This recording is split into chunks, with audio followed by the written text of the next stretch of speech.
Starscape is a one-in-a-million game. It is one of the rare games in the whole industry that does need frequent content updates to maintain activity. As has been proven over the last few years, the community is the content. Battles, faction warfare, alliances, betrayals, politics, and everything in between are the main sources of the game's activity and ultimately what sets it apart from other games on Roblox. So, why is Starscape dead? It's no secret that Starscape has not been doing well since 2022, and this has recently worsened with the release of the Conquered Frontier update, despite it being one of the most long-awaited updates in Starscape's history. Nobody seems quite sure what exactly is wrong with the game, and even fewer know how to fix the core issues. We intend to, ultimately, answer the most important question of all: why is Starscape dead, and how can it be fixed? The problems of Starscape can be broken down to roughly 4 main issues. You will notice in the upcoming sections that they follow a very particular philosophy, the idea of which this whole video is built around. That is, the idea of making small changes to the game's core mechanics where there are fundamental issues and fixing them to be much, much better. These sections will represent the main reasons why the game is dead. These are Starscape's community, faction warfare, combat, and the update myth.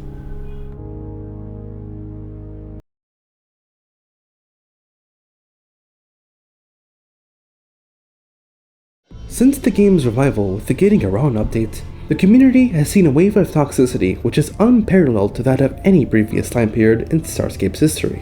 While drama has always existed, the scale of it is far greater than it ever used to be.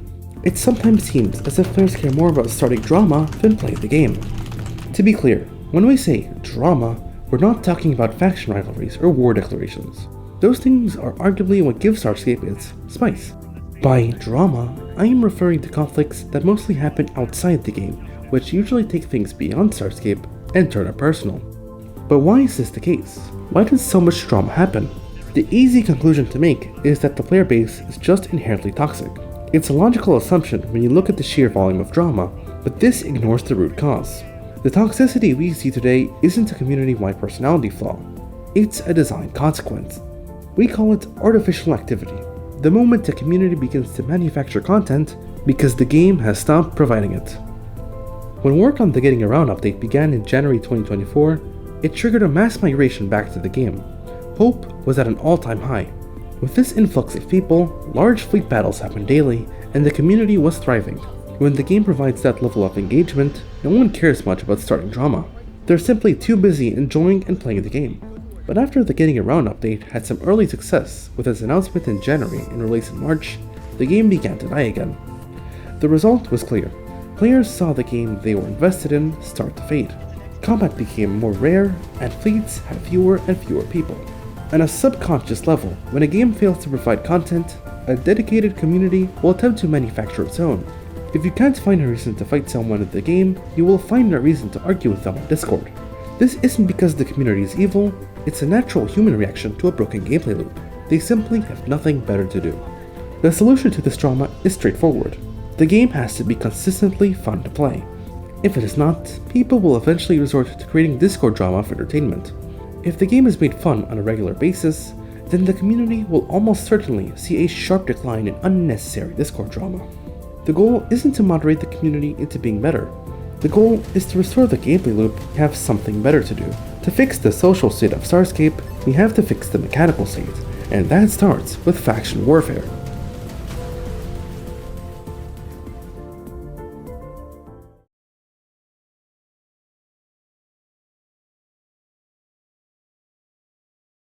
Contrary to what some veterans of the community think, the underlying passion to play Starscape is still very much alive.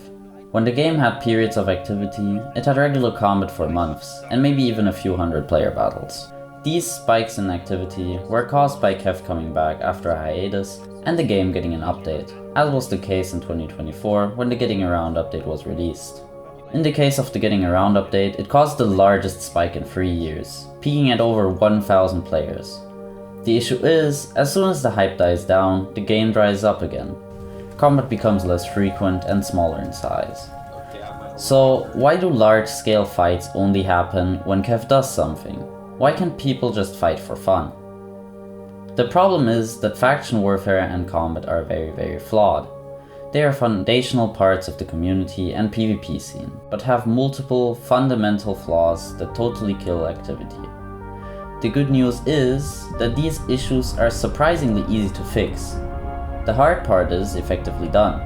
The faction warfare system and models are already made, and all the ships and modules for combat are already there.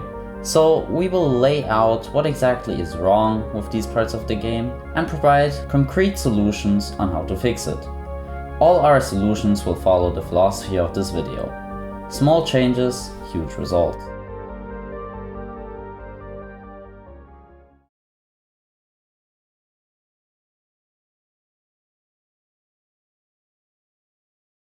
Before Faction Warfare was released, battles primarily occurred in unsecure hotspots and wild systems. These unsecure hotspots were very close to the Citadel, so players could quickly get to a fight or rally their faction. These fights had personal stakes. Every time you went out to battle, you were risking your ship. If you died, you would have to spend credits gaining your ship and modules back. The problem is, this means that being rich could effectively let you just ignore the consequences. This was later made significantly worse by the next gen update, as it decreased personal stakes by giving ships back after death. It broke the fundamental equation that keeps MMOs alive. Fun plus stakes equals activity. The Faction Warfare update was meant to fix this. The idea behind FW was simple. Losing a battle wouldn't just cost you your ship, it would cost your NPC faction territory, and give up the advantage to the other side. You can't get rid of this issue by being rich, meaning the stakes are made much higher. The problem is that this isn't how Faction Warfare works. Faction Warfare was meant to add a form of strategic value, but there is no strategic value. There are zero consequences whatsoever to losing a system. In fact, you can lose every system your NPC faction owns and nothing changes. Systems have no inherent value, so there is no incentive to defend them. This is the reason why the community refers to contested systems as orange dots on a map. This is made worse by another factor. Faction Warfare is continuous and never resets. The loss of a system doesn't really matter, as you can always just take it back at some point in the future. The only incentive to defend a system is that it will get you a fight against the other side. However, this just takes us back to the old way of fighting, which was fighting in an unsecure hotspot. Even worse, this is now shifted to systems which are much further away from the Citadel. Capturing systems is also incredibly repetitive.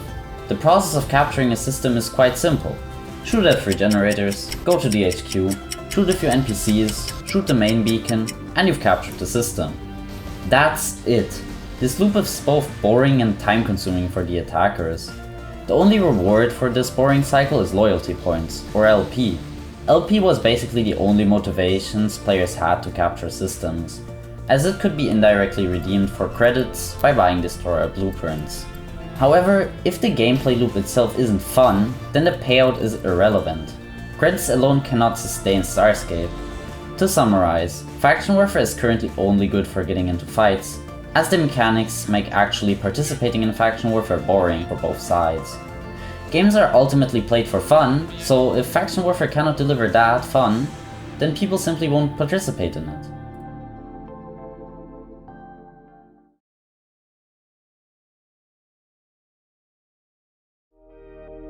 To fix Faction Warfare, we need to solve two things: the lack of stakes and the boredom. The solution we would like to propose is a slightly amended version of Faction Warfare, which directly addresses the core issues, but still fits the core philosophy of this whole video. Small changes, huge results. We call this mechanic seasons. The premise behind seasons is quite simple. Instead of one continuous Faction Warfare campaign, seasons would turn Faction Warfare into a rotating 20-day campaign with a clear start and end. At the start of a season, each faction gets a set number of systems, with an odd amount of unclaimed systems in the middle. This creates an immediate rush to get as many systems as possible in the beginning, as neither side wants to fall behind in the season. Once all unclaimed systems have been captured, the season begins as normal. But now, both sides have a reason to fight. At the end of a season, the NPC faction with the highest amount of systems is crowned the winner of that front. Suddenly, these orange dots on the map have real consequences. Losing a system to the enemy means you're losing ground to win that season. Now in this system, there is still some room for mechanics to be abused in ways not intended. Some changes will have to be preemptively made to prevent this. Issue 1. A problem already present in the current faction warfare system, night capping, consists of a fleet logging on at inactive times, solely to capture systems without facing any resistance. This goes against the spirit of faction warfare, which should be a dynamic war decided by battles, and instead turns into a 4 AM sweat session. The fix to this is the implementation of a rally timer. Systems are made uncapturable by default, and to capture them, a 25-minute timer must be triggered by a fleet of at least 15 people from a staging point. This starts a countdown. At the end of the countdown, the system is made capturable. This gives the defenders plenty of time to rally in an attempt to not lose the system to a small fleet. This will also encourage the attackers to rally as many as they can, as they want the best chances of defeating the inevitable enemy rally. Issue 2. Some players could then try and just trigger every single 25-minute timer on the front, confusing the defenders and making them unsure where to rally. The fix to this is then to set a limit of 1 timer every 4 hours. Issue 3. System defending should be rewarded. Currently, even if you decisively defeat an enemy fleet and defend the system, you still have to go capture surrounding systems. Otherwise, the enemy can just wait a bit and go capture your system. The fix here is to make successfully defended systems uncapturable for a long period of time. A system would be considered defended if it has not been taken within 35 minutes of the rally timer, or if the system is empty of players. Then the system reverts to the normal capture cooldown. Speaking of which, Issue 4. Burnout might become a real issue if systems can be captured too frequently. To prevent this, after a system is successfully defended or captured, it is made uncapturable for 12 hours. The reason it's so long is so that battles have real consequences, and to also prevent too many systems from being capturable too often. This should be reasonably offset by the fact that each NPC faction has 2 fronts. This is also why we specifically said seasons would last 20 days and not a month. The remaining part of a month would be allocated to a 10 or 11 day break, so that players can rest and not get burned out as they can in the current system of faction warfare. After the break, the war starts again. All of these changes combine transform faction warfare from a meaningless grind where systems have no inherent value into a high stakes competition.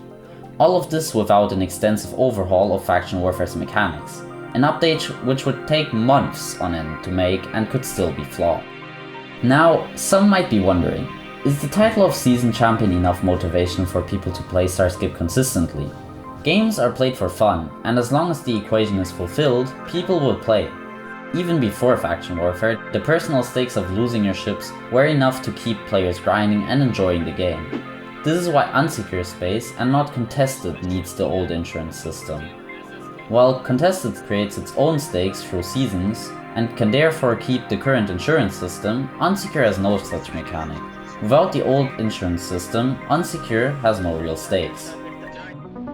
We have now fixed the stakes part of the equation. Seasons gives people the reason to show up and fight in faction warfare, and the old insurance system will do the same in unsecure. Now we must fix the fun. Combat is currently broken and unenjoyable. Fleet battles in particular are fatally broken, but even small level skirmishes are not consistently enjoyable. But why? The next section will cover the major, fundamental issues plaguing combat and how to fix them.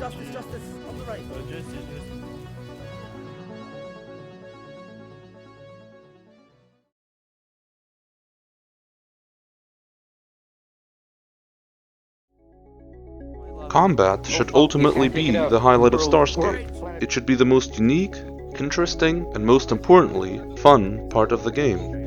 For the game to have consistent activity, fighting has to be fun. So why isn't it? First, let's look at ship classes. Most players naturally want to use the biggest, most interesting ships, destroyers.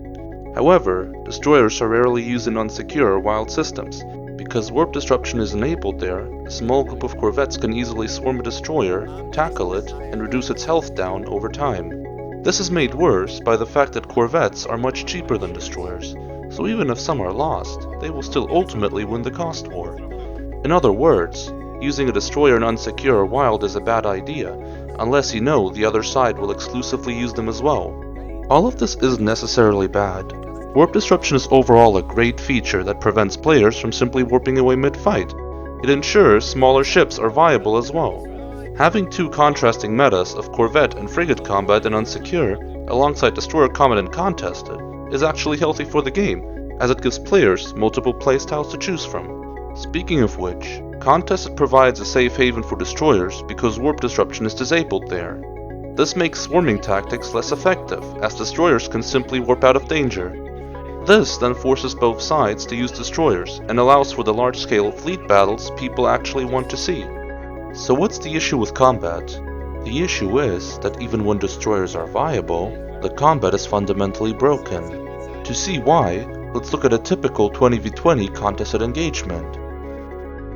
Let's say Lycentia starts capturing a Ferokan contested system. This will trigger a series of events, causing both sides to rally fleets and prepare to engage the other. This sounds like the perfect setup for a battle, with almost 50-50 odds for both sides, right? Well, no. In the overwhelming majority of cases, any offensive move against the opposing fleet from either side will result in the attacking side taking heavy losses and losing the battle decisively. Why? Well, there are a few reasons why any offensive move is rarely a good idea from the POV of an attacking fleet. The first reason is warp points. Whenever a player warps into a planet, there is a predetermined general area where the player will spawn once they complete their planet or system warp. This area is called the warp point. Naturally, both fleets will then rally and group up near their respective warp points, being ready to immediately start firing if the enemy warps in. However, there's a problem here. If any side were to try and attack the other, they would have a serious disadvantage. Because of different ship speeds and module tiers, players will trickle in staggered over 3 to 5 seconds. For example, look at how long it takes the whole Lycentian fleet in this clip just to arrive into the planet.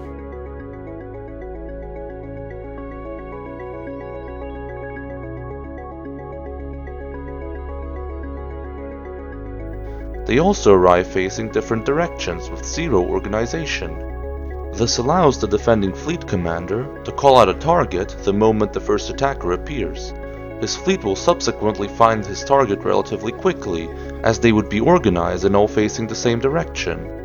In contrast, the attacking fleet will immediately have to scramble to find their FC's target among 19 other people in an organized blob. For example, look at how long it takes me in this clip just to find the FC's target. I'm taking a lot of damage. Barcode Justice, bottom right, Barcode Justice, Barcode Justice, towards the bottom, Barcode Justice, Barcode Justice. Taking this, good job. Barcode Justice. He's trapped, dude. He's trapped. Barcode, almost down. He's not gonna warp, come on. Now imagine this issue on the scale of a fleet. Despite this blatant advantage, there are rare cases where attackers win. However, these are almost always due to massive defensive errors. For example, let's take the Battle of Triace 837, fought between the Ferokan attackers and the TSC defenders. In this battle, TSC had a 24 versus 21 split, and the outnumbered Ferokan fleet was warping in on them. Contrary to what you may expect, TSC lost 12 destroyers while the Ferokans lost 0. Why? TSC surrendered their advantage by positioning 5 kilometers away from the warp point and facing the wrong direction. They weren't properly positioned and they got slaughtered for it. But what if neither side makes such an error and both sides position correctly? The answer is, we get a 2-hour standoff. On June 15th, 2024, Lycentia and the Ferokans rallied a total of 60 players for a planned battle, with equal numbers on both sides. After a single early skirmish, both sides reshipped into destroyers and just waited. For over 2 hours, both fleets stared at each other from different systems, occasionally trying to outmaneuver the other, but it all led back to the standoff. The Lycentians wouldn't warp in because they'd be destroyed, and the Ferokans wouldn't warp in because 30 rail destroyers were waiting to obliterate them. The standoff only ended because the Lycentians got bored and logged off. Despite people being online and wanting to have fun, no cinematic fleet battle ever happened. The pattern here is clear. The attackers only have a chance at winning when the defenders are disorganized, distracted, or not utilizing their defensive advantage. In fact, most of the times the attackers win an engagement, it's because they waited so long that the defending fleet got bored and distracted. This system doesn't reward skill, it rewards whoever is willing to wait longer. In 100-player battles, these issues are far worse. The tiny 16-player squadron cap makes organizing huge fleets nearly impossible, causing battles to devolve into uncoordinated blobs where people can't even find the FC's target. To summarize, under the current mechanics, battles are won before they are even fought, and that's if they are even fought at all.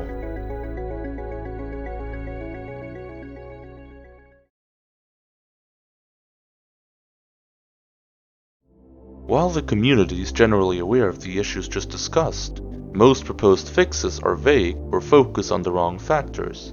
To improve combat, we must identify the root causes and fix them. The overarching issue is the difference in organization. Defenders are grouped up and facing the same direction, while attackers are forced to trickle in with no idea where their targets are. To fix this, we must either nerf the defender or buff the attacker's organization. Buffing the attacker is much more simple to implement. The foundation of the solution is something that actually already exists in the game: the target painter. This single module, if fixed, could solve a huge chunk of Fleet Command's issues overnight. The target painter is meant to allow a ship to aim a red beam on a target, but it's not very practical as the beam is visible to everyone. You paint the target on yourself as much as the enemy. Even then, the beam itself is not very bright, so it is difficult to find, especially in large fleet battles. This is why fleets generally do not use this module. However, if the beam was made visible only to your squadron and made much more physically obvious and bright, it becomes a fleet-defining tool. This allows an attacking fleet to focus fire instantly upon arrival, as instead of sifting through a large fleet to find the FC's target, they just have to look for the red beam. The reason why something as simple as a buff target painter would work so well is because it addresses the root cause of the overpowered defender's advantage. The defender's advantage is basically a rigged race against time. The attackers are desperately looking for their targets, while defenders spend a fraction of the effort. But even for defenders, this current system isn't ideal. Every pilot still has to manually search for a single ship among dozens. By introducing a high visibility beam, the time required to find the target drops to near zero. The majority of the unfair defensive advantage simply disappears, as everyone is just looking for their FC's beam. Finally, we need a few balancing additions to polish the changes to combat. First of all, the 16-player squadron cap must be massively increased or removed entirely. It just bottlenecks fleet organization and makes organizing large fleets a very difficult task. Second of all, if a ship loses 20% of its total health, it should be barred from docking for 7 seconds. This timer resets if they take more damage. Furthermore, ships that have taken significant damage should take twice as long to initiate a planet warp. This is because the lack of warp disruption contested leads to an infuriating player experience where players can warp out just before they are killed, turning the gameplay into a cat-and-mouse chase.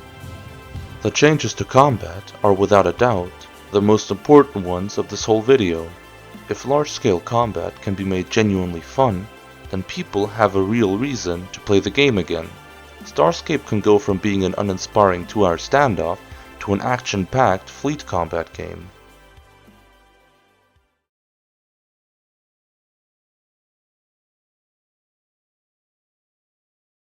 Before we get into this section, we have to answer an important question. What is the update myth? In short, the update myth is the idea that Starscape lacks activity or is dead just because it lacks new content. It is the idea that the game cannot maintain activity unless there are shiny updates being pumped out constantly. This is true to some extent, as no game can stay perfectly active if it has 0 updates. But the idea that Starscape just needs more updates is wrong. You have already seen this in the last 2 sections. The most important thing to be learned from those sections is that we need to fix the fundamentals. We need to fix the root causes of the game's biggest issues before adding new content. You cannot build a thriving game on flawed fundamentals any more than you can build the Eiffel Tower on quicksand.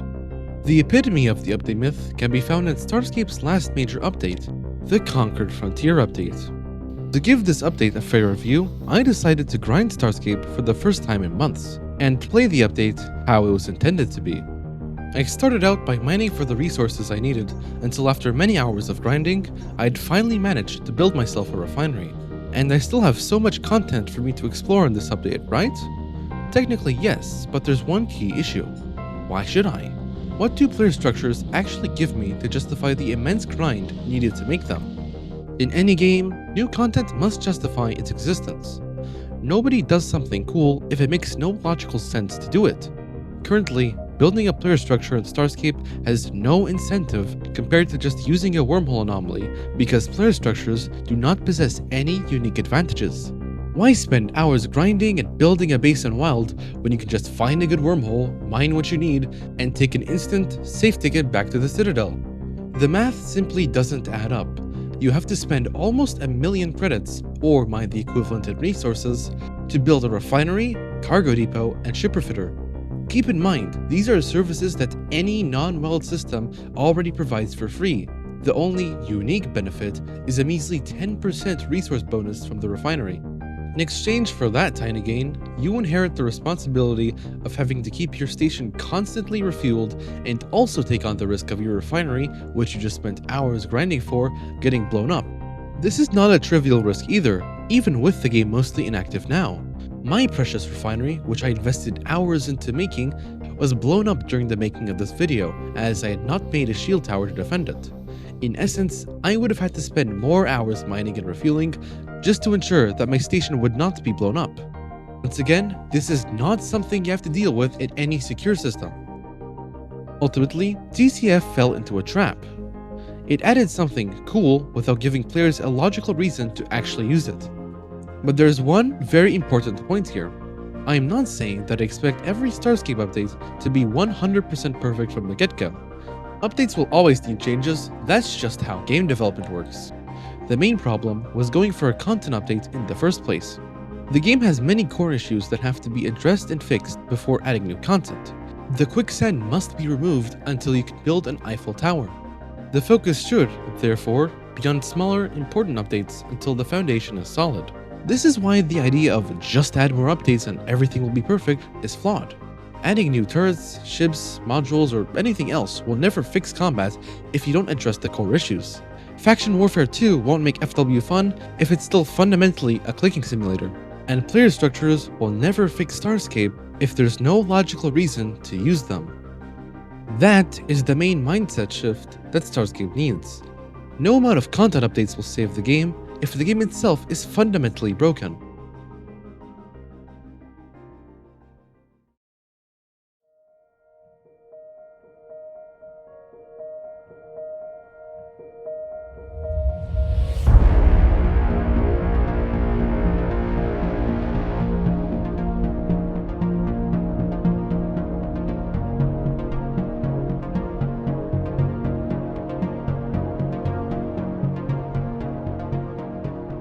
Regardless of what this video achieves, one thing is for certain.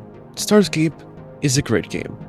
I have had countless memorable experiences playing it, and I have made so many friends that I never would have without it. If you've watched up until this point, you probably care about Starscape as much as I do. You too have probably had your fair share of memorable experiences. Maybe you remember the first time playing, the first faction you joined, or the first destroyer you got. This game is truly unlike any other. So, Keth, thank you for making Starscape. Thank you for the countless hours you have put into development, making this game and its community. This video was made because Starscape is a great game, not in spite of it. And all it needs to revive is a return to the fundamental rule: fun plus stakes equals activity.